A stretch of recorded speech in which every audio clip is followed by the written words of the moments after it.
Hello everyone, welcome back to another episode review of The Mandalorian. Today we're taking a look at Chapter 24, The Return, the Season 3 finale of the show.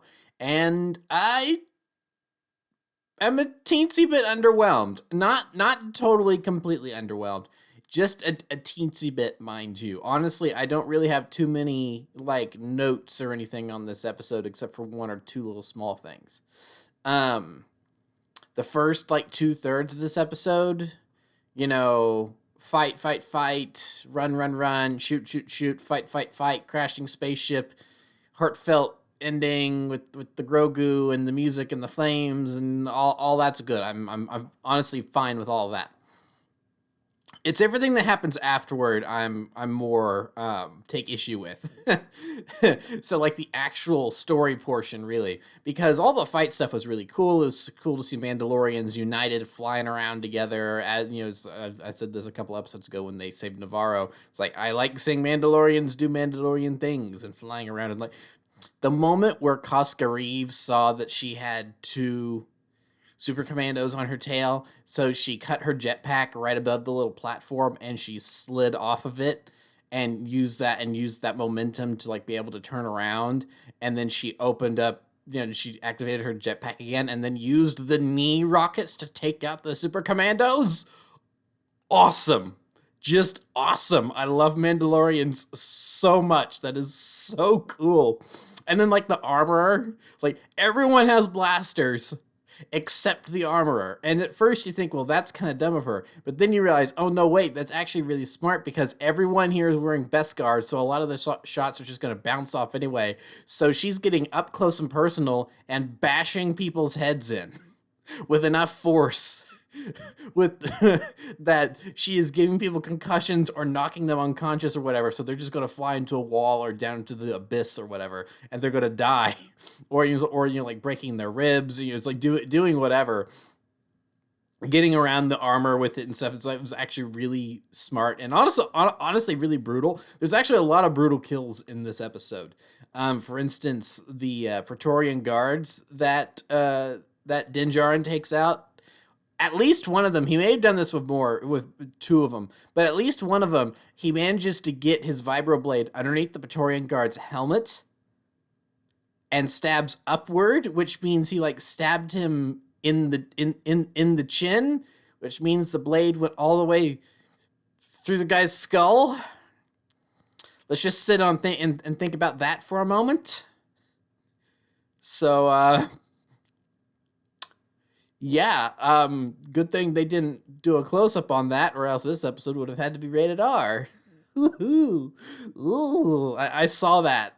It's kind of in the, it's not exactly in the background, but it's not exactly prevalent in the foreground either. And I saw that and I went, ooh, that was brutal. And so and so then the armorer taking out people left and right with her hammers. That was kind of, that was kind of a similar vein. It's ooh, that's actually really brutal when you think about it. And then, of course, Moff Gideon being roasted to a crisp. Same thing, where it's it's quick, but that hurt for all of that. That really hurt him for all the split second he was able to feel it before he actually died. That's a brutal way to go, just being burned up like that, really. So, yeah, I mean, that was hot enough to completely disintegrate his Beskar. So, yeah, ouch. That's a big boo-boo. So all that stuff I loved. Like Grogu, Din's getting knocked around by the Praetorian guards, and then Grogu comes out and does his cute little battle cry, the cute little, I mean, his little screech of upsetness, and then he just starts pounding on the no button to get their attention. I loved it. I loved it. I guess we'll just use that as a segue into my first issue with this finale. It's that they took away his robot body. No, I can't believe I spent 5 minutes of the last review going, oh man, I can't wait.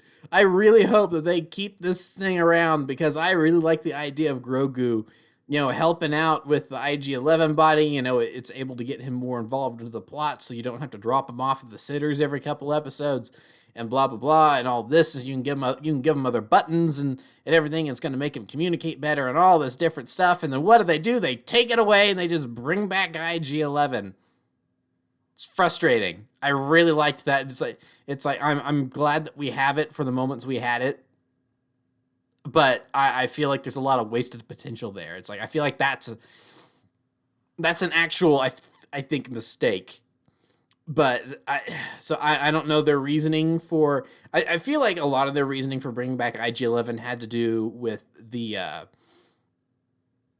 rebel-sized hole in the room that was Cara Dune and her character, and what they were planning to do with her, similar to the Convert episode. And, bringing back IG-11 to act as the Marshal for Navarro.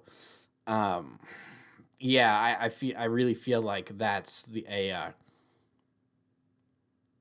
that was never in the original plan. He was supposed to stay dead, but then Disney did some meddling because the Twitters were twittering, and they bowed to public pressure.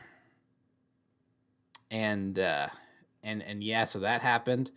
And so then they're like, well, we need Mando's gone too often. We need him. And I thought they had solved the problem when the Children of the Watch decided to settle there for all of 5 minutes. But no, that's not what they ended up doing, because now they've got Mandalore back. So yeah, Navarro needs a marshal to protect it from pirates and such, because Mando can't come back every couple weeks and save them from whatever disaster of the week is happening.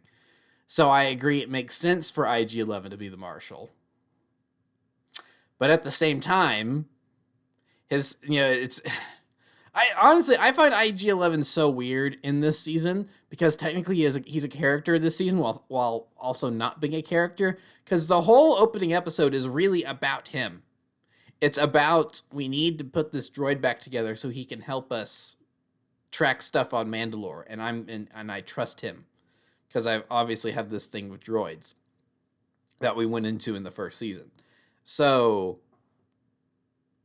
they make this whole deal with the Anzellans. It's like, hey, if we could find a memory circuit, we'll rebuild him. And so then Mando goes to Pelimoto at the beginning of the second episode. It's like, hey, do you know where to get an IG unit memory circuit?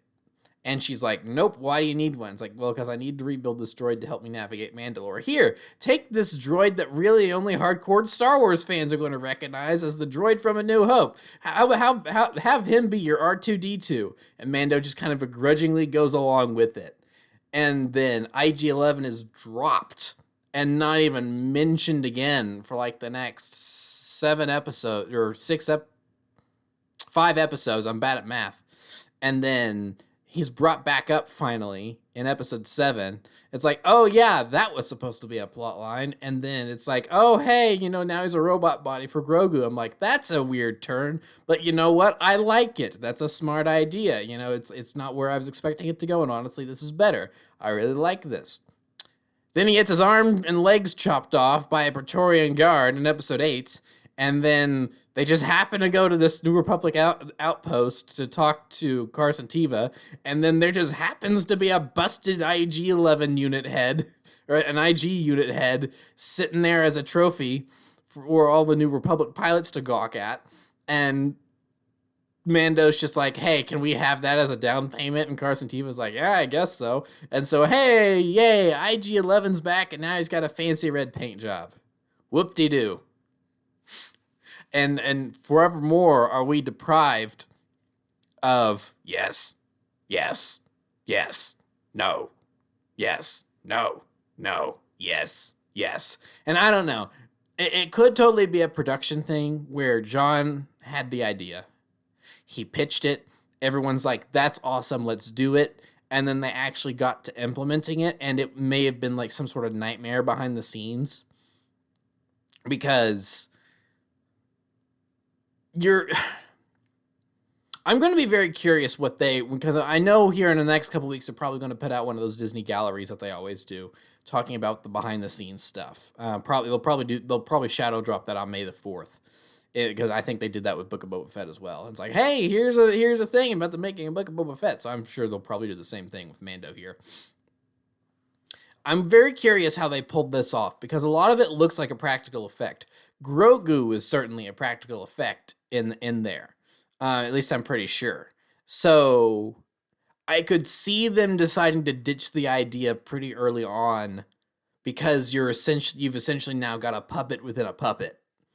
And that maybe being a little too much trouble for the idea to totally work. Because it's like, for one thing, the thing can't really walk, I don't think. Because, of course, the original IG-88 prop was bolted to the floor in Empire Strikes Back for all of the 3 seconds he's on screen. And then he's just a junk pile on Cloud City. So you never really have to have him standing or moving around that much. And when he is standing, you just bolt him to the floor. He really is. He really was just a statue. I don't even think he moves. Then, of course, the only other place we've really seen IG droids other than season 1 of Mando is the Clone Wars, where they're animated, so you can do whatever the heck you want with them there. So now we've got this, and there were definitely certain shots where IG-11 was practical in season 1 of Mando, but then there were other shots where he was most certainly also CG. So I'm sure that they had to do like a mixture thing with IG-11 Grogu mech body here.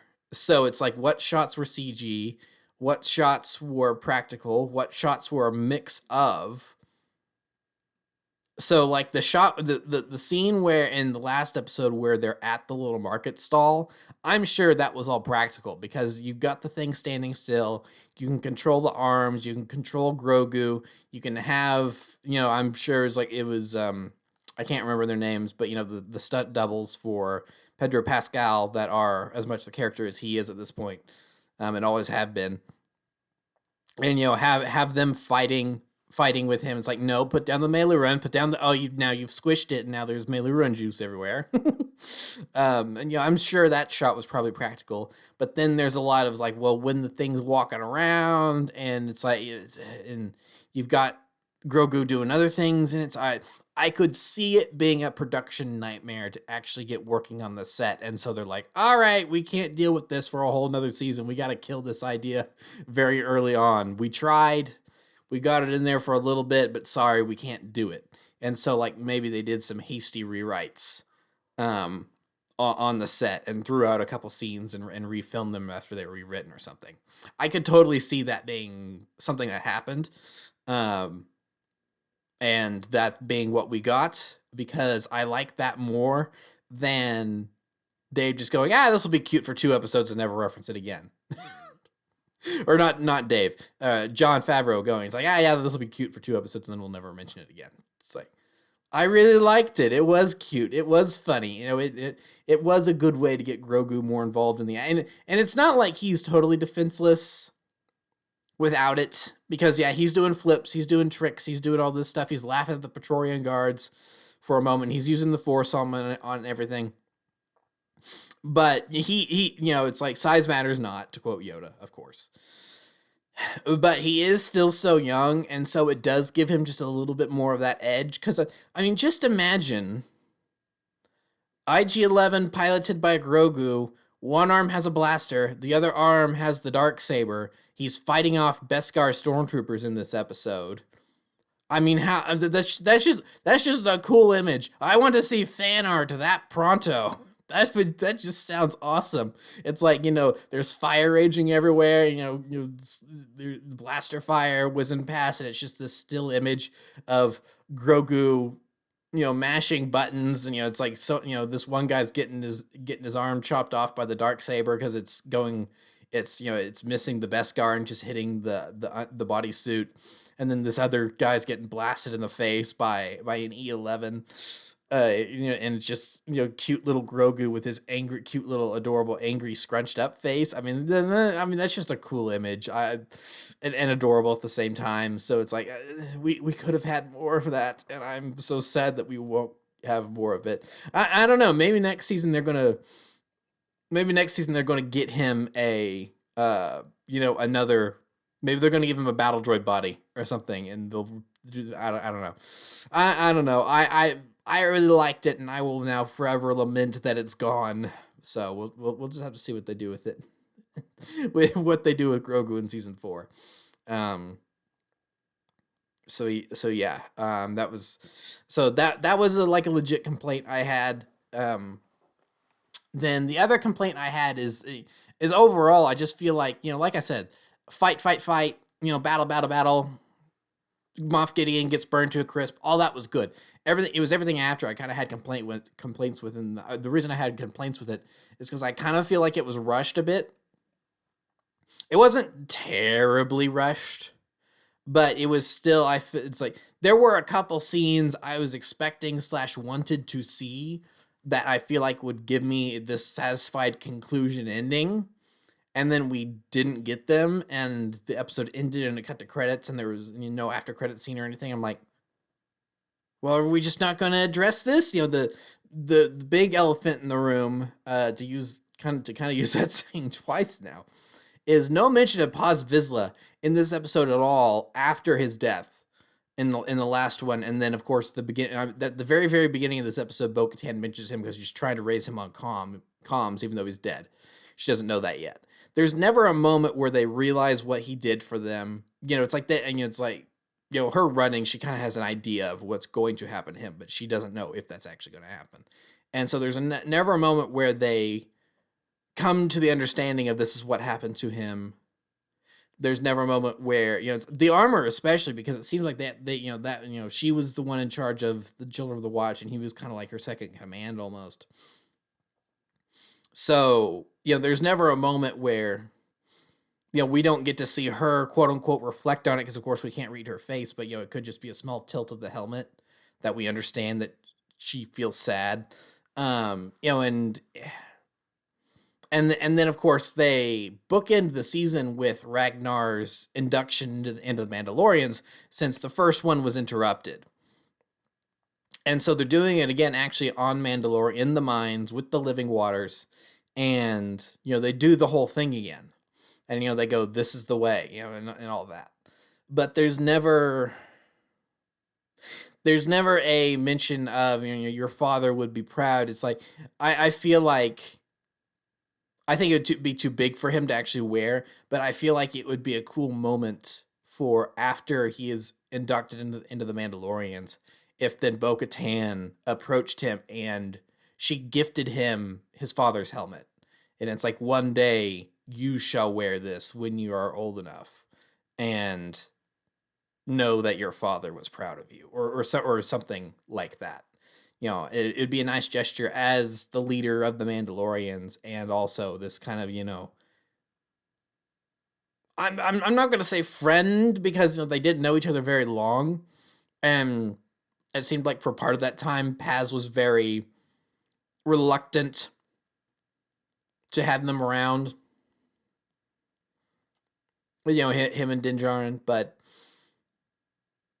I feel like they did enough of Paz this season, and in introducing Ragnar and all that I feel, and focusing the whole last couple of minutes of the last episode on his sacrifice, that it feels really weird and hollow that they don't touch on it. I know he's like a B side character whose really only existence in the plot is to give Mando grief. And, it's like his little vile tone in Book of Boba Fett when he says, "Leave here, apostate," and everything, when he reveals that he willfully removed his helmet in front of others and everything. That was kind of his role in the plot. And then now that he's all buddy, it's like, that we don't need him for that role anymore, so we can, kill him off, and make a big sacrifice moment out of it. So the fact that they don't even mention that this episode, I'm a little upset at, because I feel like, and here's the thing, it's not like this is the end of the show. We're getting another season. Jon Favreau says it has been written. We are going to get more. So beginning of season 4, Din and Grogu go back to Mandalore. We see how they're doing, and maybe we get that scene where, Ragnar is a year older, 2 years older, however much, And then they have that conversation, and it's like, well, I knew your father. He was a very brave man. It's like, and then it's like, right, and then Ragnar is like, oh yeah, I'm doing everything in my power to make him proud in the Manda, or whatever. Then okay, fine. It's like, I would have really preferred that to be in this episode, but if we do eventually get that, then I'm fine with it. But for right now, I'm calling that a complaint, because it's like, you made such a big deal out of it in the last episode. It feels weird not to touch on it here. I mean, I know you gave the kid his induction ceremony and everything, but it was like he just lost his father, for Pete's sake. It's like, so who's going to be his mentor now? Is it going to be the armorer? Is it going to be Bo-Katan? It would actually be kind of funny if he takes a trip to Tatooine and he bonds with Boba Fett. It's like, I lost my father when I was about your age too. And it's like, oh, what happened to him? He lost his head to a Jedi. What happened to yours? It's like, he was fighting Imperials. An honorable death. It's like, it's like that. I don't think that's gonna happen, but that'd be kind of funny. It's like Ragnar Vizsla, the protege of Boba Fett. I mean, I don't know, maybe. So yeah, I was a little miffed by that. It's like, you're not even gonna touch on it. And then just kind of another final moment between. I wanted another final moment between Din and Bo-Katan, and Grogu in tow, of course. It's like, well, so what are your plans now, Din Djarin? It's like, well, I'm going to go back to Navarro, and it's like, because having to take the little one off world and everything, we're going to need an outpost to settle down on. So we're going to take Grief Karga up on that that area of land he promised us and everything. Blah blah blah. And it's like, so what are you going to do? Oh, we're going to rebuild. But it's like, I want to thank you for standing by me when very few others would. And it's like, because this season really has been more about her than it's been about Din Djarin and Grogu.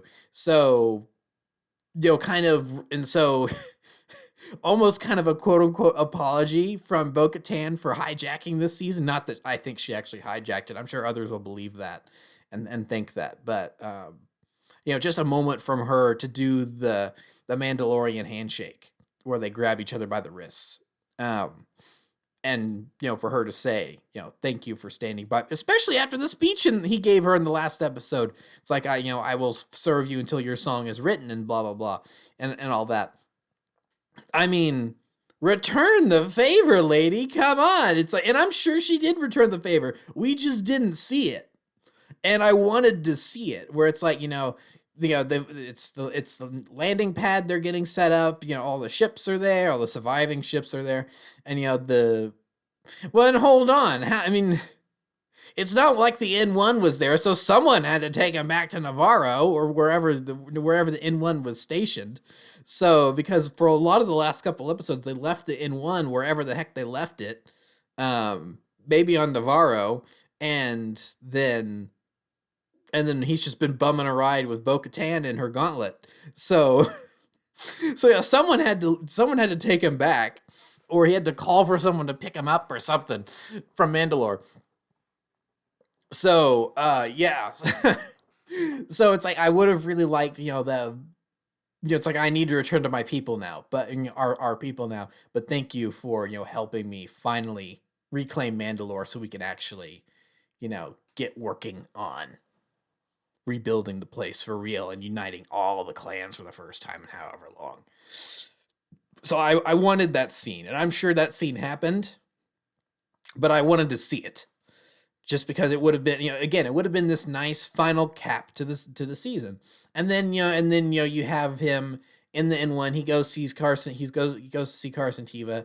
He goes to, back to Navarro. We have the ending we have, which I think is fine with the funny little Looney Tunes circle wipe and everything. I like that. It's a little cheesy, but Star Wars can get cheesy sometimes, so I think it's fine. But so. Overall, I thought the finale was fine, but just that kind of little bit of rushing, I felt like did kind of harm it a touch, and it wasn't completely satisfactory to me because, and again, we're probably going to see all these characters next season, so the point's eventually going to be moot. But when is the next season coming out? Is it going to be another year, 2 years? I mean, there's rumors about what they're going to start filming next. There's this one rumor that says that they've built the Slave 1 set, so does that mean it's for Mando Season 4, or is that for Book of Boba Fett Season 2? We don't know.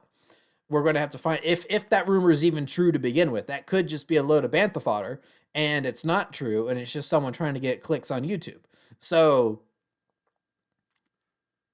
we have yet to find out. So of course the next big thing is going to be Ahsoka, and who knows, maybe they built that set because they needed to reshoot something for Ahsoka real quick, and Boba Fett just happens to plot twist. Boba Fett takes up 3 episodes of Ahsoka, and to compensate for him losing 2 episodes of his own show. Imagine, oh boy, imagine. So I doubt they built it for reshoots on Ahsoka or post production on Ahsoka or whatever. But so if that rumor is true, so it's I just wish it had gone on a little longer to give us some final some better final. Actually, this is us putting a pin in it for now, until we revisit this in a year and a half, 2 years, however long it takes to get season 4 out. I mean, judging by the fact that John says that all the episodes are written, and I believe him, I don't know why he would lie about the show, the next season of the show being written.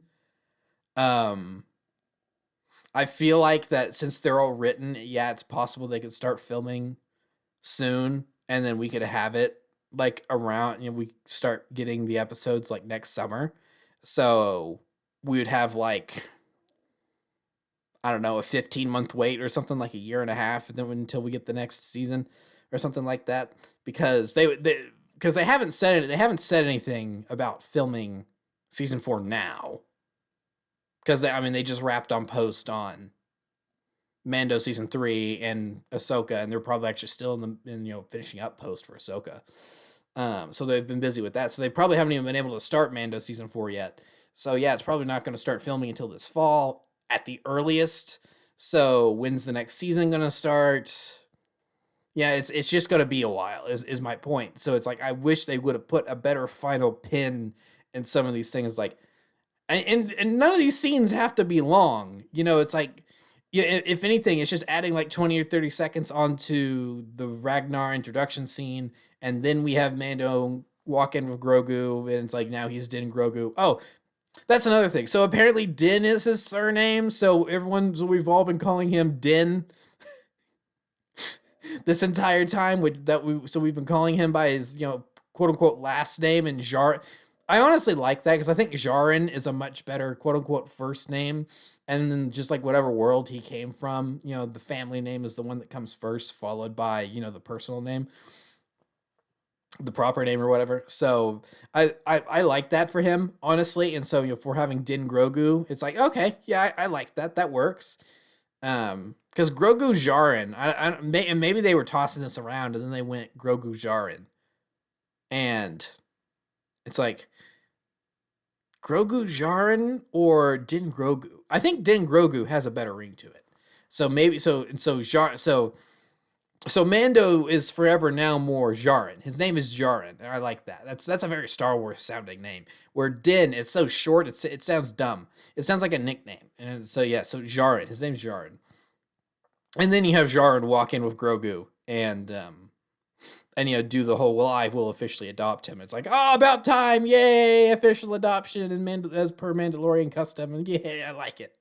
So that stuff made me happy, but it's like, just one more scene with Bo-Katan to say thank you. It's like 30 seconds long. That's all it needs to be. It doesn't really add to the runtime that much. And I wonder if they even filmed some of this stuff that I'm kind of complaining about, and they trimmed it down in editing. Because, I'm pretty sure, because they've shown it in behind the scenes stuff for season 2. Grief Karga met Boba Fett in at the end of the tragedy where they go back to Navarro, because they have the establishing shot in the final episode of the Slave One on the landing pad when Jaren goes to tell Cara Dune, like, hey, they kidnapped the kid, come on, let's go, we're getting a posse together. She's like, okay. But they've shown various shots in their behind the scenes stuff where you have battered, armored Boba Fett coming out of the Slave One, and Grief Karga's there, and they're on screen together. But we never see that in the final episode. They deleted that scene. So maybe they did actually film some of these scenes that I was wanting, and they just trimmed it down in editing. In which case, it's like, don't like that. But I mean, I'm not the editor in the room. Maybe it just really bogged things down and made it feel really slow. And they're like, no, we gotta pick this up. And they really had to, make some tough choices on what to cut, what not to cut. Editing can be hard. I totally understand it. The editing can be hard of what to cut, what to keep, and everything, and directors and editors go back and forth on that all the time. So I understand it. So I don't really think I have too much else to say, except I think Moff Gideon's dead. Whether or not we see a clone from him in the future, possible. I think it's really silly that people are theorizing that this version, that the one we actually saw die, was a clone just because he didn't have a mustache. I think that's that. Honestly, I find it really funny because that is such a Star Wars thing. That is such a Star Wars nerd thing. It's like, well, last season he had a mustache. This season he didn't have a mustache. Clone? The clones didn't have mustaches, and it's like, I really doubt a piece of facial hair is going to be the clue that the version of Gideon we saw die meant he was a clone. I just don't know about that. I don't think so. I think he was the real deal. But is it possible that they bring back Giancarlo Esposito to play a clone of Gideon? Possibly. I think that's still possible, because it's like, he is one of those actors that it's like, if I were the showrunner, I wouldn't want to get rid of him either, especially since he seems to be so jazzed about being in it.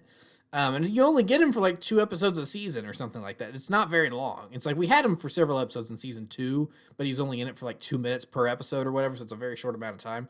So it's like, yeah, he's a guy I'd want to keep around too. But Moff Gideon needed to go, because I agree with what Din was saying about, this is never going to end if we don't finish this with him.